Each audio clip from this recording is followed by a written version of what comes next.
El componente jurídico hay que tenerlo muy presente porque las medidas que van a firmar los progenitores se entienden y se presupone que son favorables a sus hijos, pero quien tiene que velar porque esas medidas son buenas y son adecuadas es el fiscal. Tanto los jueces, juezas de familia como abogados y abogadas necesitan una formación para tener esa especial sensibilidad que se necesita para abordar un complejo tema de familia.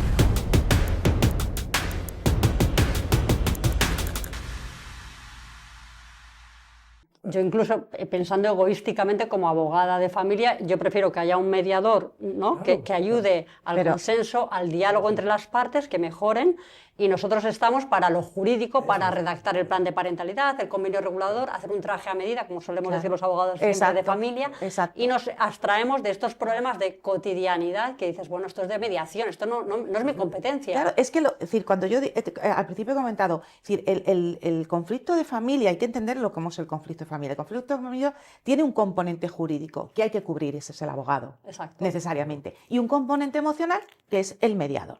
Claro, ¿qué ha pasado? Y eso yo lo he vivido durante estos 20 años, sobre todo después de la ley del 12, pues, por ejemplo, los psicólogos, claro, frente a un tema de familia, no podían llevarlo, porque al final es verdad que el cliente es el que exige, ¿no? Y tú tienes ahí, y te pones el parapeto de la mediadora, pero ellos saben que tú sabes, ¿no? Y es muy difícil a veces porque hay determinados acuerdos que tú tienes que decir, oye, es que yo puedo recoger a mi hijo a las 4 de la tarde, y como mediador dices, pues sí, puedes recogerlo a las 4 de la tarde. Claro, pero es que ese acuerdo hay que homologarlo en un juzgado. Y a lo mejor el juez y el fiscal no están tan de acuerdo con esa medida parental. Con lo cual, el componente jurídico hay que tenerlo muy presente porque el convenio que va a ir, las medidas que van a firmar los progenitores, se entienden y se presupone que son favorables a sus hijos, pero quien tiene que velar porque esas medidas son buenas y son adecuadas es el fiscal, que es el que protege a los menores en este país, y luego ratificadas por su señoría. Por tanto, no podemos olvidar el papel tan importante que tiene un abogado, un buen abogado, en un tema de familia. Pero claro, por supuesto, pero si un abogado no puede entrar, es que no puedes entrar a trabajar y abordar temas, por ejemplo, como es la manutención económica, si no has resuelto el problema de fondo que tiene esa pareja y el conflicto emocional que les impide, pues lo que veníamos hablando un poco, la amígdala es decir, emocionalmente estás tan desbordado que eres incapaz de pensar y racionar con objetividad y tomar los mejores acuerdos. Por tanto, si no hay alguien, un profesional, que barra esa emocionalidad y aparte esa parte del conflicto, es imposible que un abogado entre a abordar el tema. Yo que tengo mucho contacto con compañeros de Estados Unidos, como os he dicho antes, del Reino Unido, de Inglaterra, País de Gales, etcétera, ¿no? Jueces de familia, ¿no? O juezas de familia, y allí me lo comentan, a ningún abogado o abogada de familia, que por eso ahora vamos a entrar en la especialización, se le ocurre presentarse y presentar una demanda de familia ante el juzgado sin haber agotado antes todas las fases. Exacto. Todas las fases de terapia, de negociación, de mediación, porque lo que hace normalmente el compañero magistrado, magistrada de familia, cuando llegan allí, le dice, bueno, a ver, señor letrado, señora letrada, cuéntenme, ¿han ido a mediación? ¿Han hecho ya que...?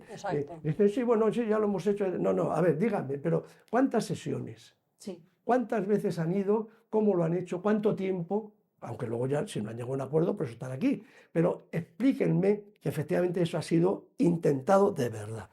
Eso es algo que ya es algo ya tradicional desde hace muchísimos años, ¿no? Ahora ya aquí nosotros se va a implantar con esta nueva ley de eficiencia del Servicio Jurídico de Justicia 1 de 2005. Bueno, la especialización, para no derivarnos a ese tema, que probablemente volveremos después. Como habéis dicho, fundamental la especialización, tanto para la magistratura, que por eso hay una plataforma creada desde hace tiempo para que en este país exista una especialidad, que es la de familia, y de la abogacía también como especialistas en familia. Como he dicho, la especialidad de familia no puede concebirse como un pleito simplemente del fallo de una máquina que no embotella bien. Vamos a ver, eso es importante, son peritos que dirán que el corcho se ponía o no se ponía, pero vamos a ver, un tema de familia aborda otras cosas. Y tanto los jueces de familia como abogados y abogadas necesitan una formación para tener esa especial sensibilidad que se necesita para abordar un complejo tema de familia. Y eso es formación. Formación, pues como se dice ahora, en igualdad de género. Ver, bueno, pues las necesidades de las mujeres, las necesidades de los hijos, las necesidades de las niñas, las necesidades también del hombre, del varón, padre. de todos, Todo de eso todos. exige incluso una formación psicológica. Cómo se ha de tratar por el juez o por la jueza pues a los niños cuando se habla con ellos. La exploración. La exploración judicial es muy todo eso importante. no es decir, bueno, esto lo hace cualquiera, vamos a ver, cuidado. Esto es decir, bueno, pues cualquier magistrado con años de oficio que está en el Supremo, está donde está, coge un tema de familia y es capaz de, hombre, efectivamente, cualquiera es capaz de cualquier cosa, pero hacerlo bien es otro tema. Sí, y se nota mucho. Esa es la gran pelea que tengo yo con mis compañeros cuando me dicen, cuando yo quiero vender la mediación y tal y cual, es que eso que haces tú lo hago yo. Yo sí, es que yo llevo muchos mutuos o acuerdos. Y esto, por ejemplo, es una frase, yo siempre lo digo, yo doy clases en la universidad de métodos adecuados a solución de conflictos adecuados, y yo siempre digo, yo me he criado, con un mantra, ¿no? Desde que entré en la carrera lo primero que me dijeron es, más vale un mal acuerdo que un buen pleito, ¿vale? Y yo digo a mis alumnos, quiero que me desmontéis ese mantra, quiero que me lo desmontéis, porque no es cierto. Eso de más vale un mal acuerdo que un buen pleito, prefiero un buen pleito con un mal acuerdo, porque un mal acuerdo va a destrozar la vida de una familia, en mi caso. ¿No? Eso del mal acuerdo, esos acuerdos de pasillo rápidos que se hacen en los juzgados, el letrado, el juez, que muchos jueces, sí, pero letrados, lleguen ustedes a un acuerdo, señoría, si estoy aquí es porque de verdad que lo he intentado. Y parece que la culpa la tienes tú, ¿no? Lo que pasa, sí, yo lo que veo, y supongo que lo compartiréis conmigo, los clientes muchas veces no se creen al abogado. Ah, no, claro. ¿Vale? Porque no tenemos autoridad, no tenemos esa autoridad como la que tiene un juez en este país. La ciudadanía creo que cree en la justicia y cree en los jueces. Y a mí siempre me dicen, ¿qué dice el juez o qué? ¿No? ¿Cómo es este juez? Siempre quieren saber quién es el juez, cómo piensa, qué mentalidad tiene, si es conservador, si es más liberal, si es pro hombres, pro mujeres. Quieren saberlo todo los clientes. Y es verdad que muchas veces llegamos a acuerdos de pasillo, ¿no? O sea, para los que nos estén viendo, pues presentamos la demanda, la contestación y al final acabamos todos en juicio y los jueces provocan, pero también yo lo agradezco. Que también, Carmen, yo por lo menos agradezco esos jueces mediadores, que yo los llamo, esos que tienen esa voluntad de que se toman el tiempo una hora para hacer hablar con las partes, con los abogados, que intentan llegar a un acuerdo, que está la Fiscalía también intentando llegar a un acuerdo y al final ponemos un poco de cordura entre todos y al final se llega a un acuerdo, porque si no, al final, si entramos a sala, al juicio, eso es una declaración de guerra al final y va a pasar, vamos a destrozar a la familia. Por supuesto. A veces es inevitable, pero yo agradezco a esos jueces que se dejan la piel cada día intentando, porque lo cómodo es para el juez escuchar, celebrar y siguiente juicio. Y que hacen esa labor de intermediación, mediación, de conciliación. Pero yo lo agradezco mucho. El tema del mal acuerdo, el buen pleito, yo es que cuando hice UNAF, fueron 2 años el curso de experto en mediación familiar y tenía que hacer un trabajo fin de máster, ¿no? Y yo hice un trabajo, el trabajo consistía en la excesiva judicialización de los asuntos de familia. Y le pedí autorización al juez decano de Alcorcón, que en ese momento éramos 7 juzgados, ¿vale? Mixtos, y me metí, hicimos una labor, mi compañera y yo, y entonces nuestra labor de investigación fue, y la sorpresa, y empezamos pues eso, a ver, ¿no? La excesiva judicialización, y terminamos el trabajo, la conclusión era que el 80% de los mutuos acuerdos, casi un 80% de los mutuos acuerdos, en el periodo de 2 años desde que se dictaba la sentencia, se ejecutaban o se modificaban. Se ejecutaban o se modificaban. Y esto me hizo a mí hacerme muchas preguntas. Y de ahí dije, ostras, es que no puede, o sea, de verdad, es que no cabe, es decir, hay que mediar, pero hay que mediar bien, no hay que hacer esos mutuos acuerdos, en lo que tú has dicho, Aurelio, no hay que hacerlo bien. Este tema, claro, que se aborda, como volvemos a la especialización, a la necesidad de que los juezas, ahora ya la ley ya contempla que va a haber que hacer por lo menos una formación, ¿no? Una formación, pero eso todavía se queda corto a mi juicio, ¿no? con la necesidad de eso, de especialización acreditada en estos temas, con formación, ya digo, psicológica, sociológica, en muchas facetas, Porque no hay que olvidar una cosa, y que aquí estamos en presencia de menores o discapaces, ¿no? O sea, Sí, sí. ojo con ello, ¿no? Y ahí efectivamente el juez, pues tenemos un prius de poder, ante la situación de un menor, los jueces podemos hacer cosas, me explico. Cuando yo os he dicho que hace más de 25 años yo empecé un poco a abordar los temas un poco de mediación en familia, no teníamos una legislación adecuada para ello, ¿no? Y ya me acuerdo que mi presidente del Tribunal Superior de Justicia, etcétera, siempre, tanto aquí en Barcelona, en la audiencia con Pascual, como a nosotros, algunos que ya empezábamos con estos temas, le decía, tener cuidado con la cobertura legal. ¿Dónde está la cobertura legal para este tema, para que se pueda hacer? Yo aquello lo estudié con dedicación. Entonces, mis primeras resoluciones, mis primeras providencias diciendo que en ese tema sería necesario que intentaran ir a un proceso de mediación. Luego otra cosa es que, como eso es voluntario el acuerdo, lo tomaran o no, pero que fueran por lo menos a ese proceso de mediación. Lo fundamentaba yo en algo muy esencial, que es el 158 del Código Civil. Sí. El riesgo de los Es el menores. riesgo. Cuando se habla de ese principio jurídico, ¿verdad? Indeterminado, ¿no? El interés superior del menor. Bueno, sí, ya, pero vamos a ver, no es hablarlo, es materializar ese interés superior del menor. Eso hay que hacerlo eficaz. Entonces, yo lo fundamenté en el 158, que nos da a los jueces, a cualquier juez de cualquier orden jurisdiccional, le da amplias facultades para poder resolver cuando hay riesgo para un menor o para una menor. Entonces, claro, ya veía allí que el riesgo de esos menores estaba en que la confrontación de sus padres y su madre era tan brutal que les estaba perjudicando. Yo he visto informes de los equipos técnicos psicosociales diciendo, de las dos hermanas, una está en riesgo de suicidio inminente, porque la niña no soporta más la presión que tiene en el grupo familiar. No voy a hablar si por la madre, por el padre o por los dos, pero claro, evidentemente eso hay que abordarlo de una forma inmediata. Y eso exige muchas veces formación en el juez, sensibilidad para... Yo recuerdo, ya termino, hace años que yo formo a jueces en prácticas ya de la escuela judicial con la oposición terminada, tienen que hacer luego una fase en la escuela y luego pasan por los juzgados. Y yo me acuerdo que llegó una compañera, ya hoy magistrada y excelente magistrada, incluso en familia, que llegó allí al juzgado de familia y todo le parecía horroroso, ¿no? Estaba crispada, ¿no? ¿Pero qué te pasa? No quiero, todo lo veía mal.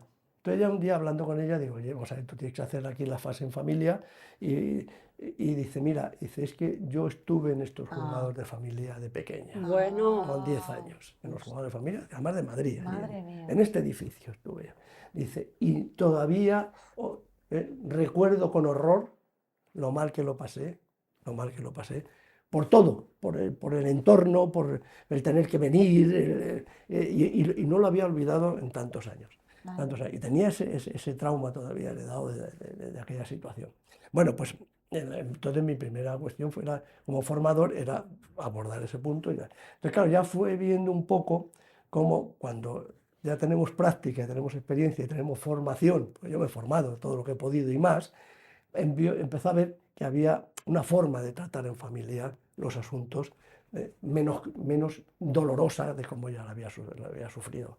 Y terminó su periodo de formación encantada diciendo, me voy a hacer jueza de familia. De familia, ¿no? es que claro, porque se le abrió un panorama que todo aquel lastre que había llevado tantos años, dice, efectivamente, dice, si yo no hubiera sufrido aquello, me hubiera pasado muchos años sin haber tenido ese trauma. Y Luis Aurelio, ¿qué consejo darías por ejemplo, qué consejo, mejor dicho, daríais, ¿no?, a aquellos padres, a aquellos progenitores que se quieren divorciar? ¿Por dónde empezar? ¿Si ir a terapia, mediación? Un poco, ¿no? Porque la gente está muy perdida. Perfecto. A ver, empiezo. Carmen, ¿qué Bueno, consejo pues das? yo, por supuesto, mi consejo es que lo primero, que vayan a un profesional especializado en derecho de familia, ¿vale? A un profesional. Y cuando hablo de profesional, no pongo etiquetas, porque muchas veces, yo por ejemplo en el despacho, es verdad lo que ha dicho Aurelio, al final los clientes cuando tienen un problema de este tipo van a un despacho. Yo lo primero que hago es una primera detectar qué necesitan mis clientes. Y seguramente yo a mis clientes les digo que en mi despacho, aparte de ayudarles y asesorarles jurídicamente, les acompaño durante el proceso. Estoy formado en coaching, con lo cual trabajo esa transformación. Tengo terapeutas, tengo terapia de pareja, eh, tengo psicólogos para niños, para adolescentes. Cuento con un equipo que ayuda y trabaja en la familia de forma integral. Por supuesto, siempre hablo desde el consenso, la mediación y un equipo que les ayude a todos a salir adelante. Y en ese proceso seguramente empezamos pues, hablando de la pareja y terminamos hablando de una familia maravillosa, de un modelo de familia maravilloso en el que simplemente papá y mamá no viven juntos. Pero desde luego, yo siempre digo a mis clientes, o sea, mi consejo a quien me escuche es que un buen profesional del derecho de familia, pero buen profesional, ¿vale? Especializado en derecho de familia. Porque si tú estás especializada en derecho de familia, tú vas a detectar fácilmente, lo vas a detectar rápido. Si un menor necesita, por ejemplo, un psicosocial, podemos acudir a un psicosocial privado. Hablamos de psicosocial adscrito a los juzgados, pero yo tengo hay gabinetes psicosociales privados con profesionales maravillosos que pueden hacer informes maravillosos. Tú sabes detectarlo, tú sabes detectar si una pareja no está en un proceso de divorcio. Claro. Yo tengo experiencias en parejas que les he llevado terapia y se han Claro. reconstruido. He tenido parejas en el que he detectado, no estáis en un momento de divorcio. Ahora mismo estoy trabajando en una pareja en mediación y entonces les he propuesto un cese efectivo de la convivencia durante 6 meses. Vamos a ver, con medidas por los niños, medidas económicas, de manutención, por supuesto, con medidas, pero cese efectivo de la convivencia. Ni siquiera voy a ir al juzgado por un periodo de 6 meses, a ver qué pasa. Pero lógicamente, una de las cosas de los acuerdos que han llegado con ese cese, aparte del cese de convivencia, es terapia. Vamos a ver qué pasa. A lo mejor os dais cuenta que yo creo que en mi opinión que no debéis acudir todavía al divorcio. Bueno, están súper contentos. Tú eso lo sabes hacer, Exacto. Elena, y Sí, vas a sí, ayudar a las totalmente. familias.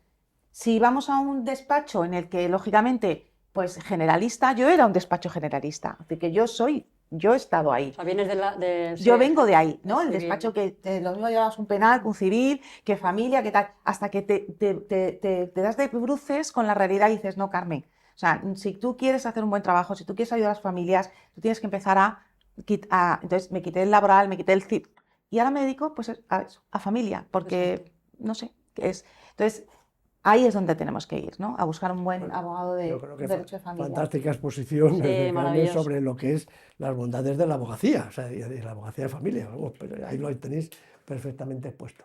Si me permitís, yo voy a dar mi óptica desde el juez, ¿no? Genial. Pues vosotros habéis Es dicho lo que nos gusta. cómo lo ves la abogacía y Sí. fantástico cómo desarrolléis como abogados de familia. Yo ahora, pues aquí no desde mi torre de marfil, como decían los clásicos aquí metido, que los jueces ni sentimos los jueces sentimos, padecemos y tenemos corazón y tenemos sentimientos, ¿no? Lo que pasa es que aplicamos la ley y muchas veces pues la ley pues tiene sus durezas, Vamos a ver.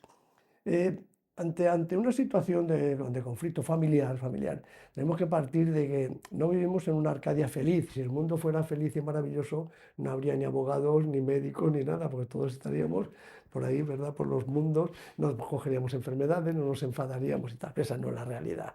La realidad es que, por desgracia, el ser humano es un ser humano pues complejo y muchas veces conflictivo, está claro. Entonces, cuando una pareja, bueno, pues forma ya un grupo familiar, hay que distinguir si tiene hijos o no tiene hijos a la hora de la ruptura. Pues claro, o sea, hay que abordar las cosas de forma muy diferente. En una pareja que simplemente viven juntos y no están casados, con lo cual pues no hay las obligaciones y derechos emanantes del matrimonio, sí, pero hay otras cuestiones emanantes de la convivencia de pareja. Parejas que no están casadas, pero tienen hijos, bueno, parejas que están casadas y tienen hijos, parejas que además pues adoptan y tienen hijos adoptados, parejas que, bueno, todo esto se Reconstruidas. reconstruidas, que se va complicando. Y de momento, en un momento determinado, pues surge pues muchas cosas, que es el germen de la destrucción de ese grupo por lo que suceda.